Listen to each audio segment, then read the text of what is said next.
ಐಷಾರಾಮಿ ಜೀವನವನ್ನು ನಡೆಸೋದಕ್ಕೆ ಅಥವಾ ಮಾಡಿರುವಂತಹ ಸಾಲವನ್ನು ತೀರಿಸೋದಕ್ಕೆ ನೀವು ಏನು ಮಾಡ್ತೀವಿ? ಕಷ್ಟಪಟ್ಟು ದುಡಿದು ಹಂತ ಹಂತವಾಗಿ ಸಾಲವನ್ನು ತೀರಿಸುವಂತಹ ಕೆಲಸವನ್ನು ಮಾಡ್ತೀವಿ. ಆದರೆ ಇಲ್ಲೊಬ್ಬ ಖತರ್ನಾಕ್ ಲೇಡಿ ಮನೆಯ ಓನರನ್ನೇ ಕೊಲೆ ಮಾಡಿ ಅವರ ಬಳಿ ಇದ್ದಂತಹ ಚಿನ್ನದ ಸರವನ್ನು ಎಗರಿಸಿ ಈಗ ಪೊಲೀಸರ ಅತಿಥಿಯಾಗಿದ್ದಾಳೆ. ಅಷ್ಟಕ್ಕೂ ಯಾರು ಆ ಕಿಲಾಡಿ ಲೇಡಿ? ಬನ್ನಿ ನೋಡ್ಕೊಂಡು ಬರೋಣ.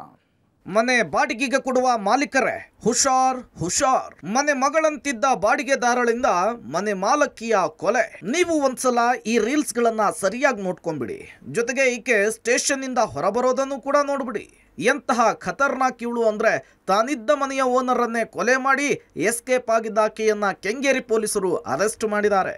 ಹೀಗೆ ಮುಖ ಮುಚ್ಕೊಂಡು ಸ್ಟೇಷನ್ ನಿಂದ ಹೊರಬರ್ತಾ ಇರುವ ಈ ಯುವತಿಯ ಹೆಸರು ಮೋನಿಕಾ. ವಯಸ್ಸು ಸುಮಾರು 24ರಿಂದ 25ರ ಆಸುಪಾಸು.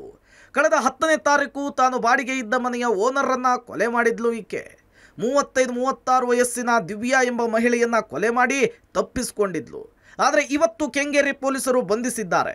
ಕಳೆದ 2.5 ತಿಂಗಳ ಹಿಂದಷ್ಟೇ ಕೆಂಗೇರಿ ವ್ಯಾಪ್ತಿಯ ಮನೆಗೆ ಬಾಡಿಗೆಯನ್ನ ಪಡೆದುಕೊಂಡಿದ್ಲು. 2 ವರ್ಷದ ಮುಂಚೆಯೇ ಮದುವೆಯಾಗಿದ್ದ ಗಂಡ ಅನಾರೋಗ್ಯದಿಂದ ಸಾವನ್ನಪ್ಪಿದ್ದ. ನಂತರ ಶೋಕಿ ಜೀವನಕ್ಕೆ ಬಿದ್ದಾಕೆ ಓರ್ವ ಯುವಕನನ್ನ ಗಂಡ ಅಂತ ಪರಿಚಯ ಮಾಡಿಕೊಂಡು ಇದೇ ಮನೆಯಲ್ಲಿ ವಾಸವಿದ್ಲು. ನೋಡೋದಕ್ಕೆ ಒಳ್ಳೆ ಹುಡುಗಿ ತರ ಕಾಣಿಸ್ತಾಳೆ ಅಂಥೇಳಿ ಮನೆ ಓನರ್ ದಿವ್ಯಾ ಮನೆಯನ್ನ ಈಕೆಗೆ ಕೊಟ್ಟಿದ್ರು. ಆಕೆಯನ್ನ ಚೆನ್ನಾಗಿಯೇ ನೋಡ್ಕೊಳ್ತಿದ್ರು. ಇಬ್ಬರು ಜೊತೆಲೆ ಕೂತು ಊಟ ಮಾಡುವಷ್ಟು ನಂಬಿಕಸ್ಥರಾಗಿದ್ರು. ಆದರೆ ತನ್ನ ಶೋಕಿ ಜೀವನದಿಂದ ಸಾಲವನ್ನ ಹೆಚ್ಚಿಸಿಕೊಂಡಿದ್ದ ಮೋನಿಕಾಗೆ ತಲೆ ಕೆಟ್ಟಿತ್ತು ನೋಡಿ. ಸಾಲ ತೀರಿಸಿದ್ರೆ ಸಾಕು ಅಂಥೇಳಿ ಕಾಯ್ತಾ ಇದ್ಲು. ಆಗ ಈಕೆ ಕಣ್ಣು ಬಿದ್ದಿದ್ದೆ ಮನೆ ಓನರ್ ದಿವ್ಯಾ ಮೇಲೆ. ಕಳೆದ 10ನೇ ತಾರೀಕು ಮನೆಯಲ್ಲಿ ಯಾರೂ ಇಲ್ಲದ ವೇಳೆ ಫೇಸ್ ಪ್ಯಾಕ್ ಹಾಕೋ ನೆಪದಲ್ಲಿ ಓನರ್ ದಿವ್ಯಾ ಅವರನ್ನ ಮಾತನಾಡಿಸಿದ್ದ ಆರೋಪಿತೆ ಲಾಡಿ ದಾರದಿಂದ ಓನರ್ ದಿವ್ಯಾಳ ಕುತ್ತಿಗೆಯನ್ನ ಬಿಗಿದು ಆಕೆಯ ಕೊರಳಲ್ಲಿದ್ದ 35 ಗ್ರಾಂ ಚಿನ್ನದ ಸರವನ್ನ ಕದ್ದಿದ್ಲು.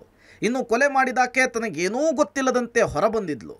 ಏರಿಯಾದವರು ಪಾಪದ ಹುಡುಗಿ ಯಾಕೋ ಅಳ್ತಿದಾಳಲ್ಲ ಅಂತ ವಿಚಾರಿಸಿದ್ರು. ಆದ್ರೆ ನನ್ನ ವಿಷಯ ನಿಮಗ್ಯಾಕೆ ಅಂತ ಪ್ರಶ್ನೆ ಮಾಡಿದ ಮೋನಿಕಾ ಚಿನ್ನದ ಸರವನ್ನ 85,000 ಕಡ ಇಟ್ಟು ಸಾಲ ತೀರಿಸಿಕೊಳ್ಳುವುದಕ್ಕೆ ಮುಂದಾಗಿದ್ಲು. 4 ತಿಂಗಳಾಯ್ತು ಅಷ್ಟೇ. ನೋಡ್ರೆ ನಾವೇ ಹೇಳ್ದೆ, ಅವ್ರ ಗಂಡನು ಕೆಳಗಡೆ ಇರೋದು ಅವರೇ ಮಾಡಿರೋದು, ಬೇರೆ ಅವ್ರಿಗೆ ಯಾರು ಇಷ್ಟು ಇದಿಲ್ಲ ಅಂತ ನಾವು ಹೇಳ್ದೆ. ಅಷ್ಟಲ್ಲ, ಇಲ್ಲ ಅವರು 2 ಜನನೇ ಕ್ಲೋಸ್ ಇತ್ತು. ಅವರೇ ಕೆಳಗಡೆನು ಮೇಲ್ಗಡೆ ಅವರು. ಇಲ್ಲಿ ಅವ್ರ ಹತ್ರ ಬರ್ತಾ ಇಲ್ಲ. 12 ಗಂಟೆಗೆ ಇವಳು ಹಳ್ಕೊಂಡು ಹೋದ್ಲಂತೆ. ಅದೇ ಇವಾಗ ಇವಳು ಮಾಡಿದಾಳಲ್ಲ ಅವಳು.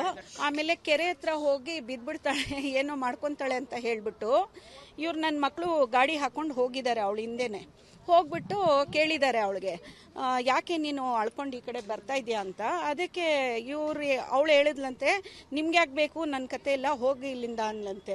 ನಾವು ಬಂದು 13 ವರ್ಷ ನಡೀತಾ ಇದೆ, ಇನ್ನೂವರೆಗೆ ಆ ಥರ ಎಲ್ಲೂ ಆಗಿಲ್ಲ, ಇದೇ ಫಸ್ಟು. ಈ ಬಗ್ಗೆ ಪ್ರಕರಣವನ್ನು ದಾಖಲಿಸಿಕೊಂಡಿದ್ದ ಪೊಲೀಸರು ಈಕೆಯನ್ನ ವಿಚಾರಣೆ ನಡೆಸಿದ್ರು.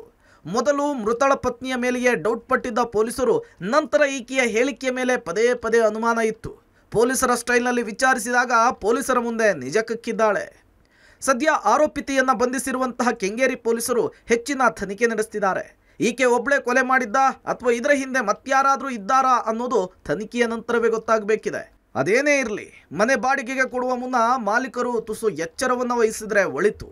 Narasimhamurthy, public TV, Bengaluru.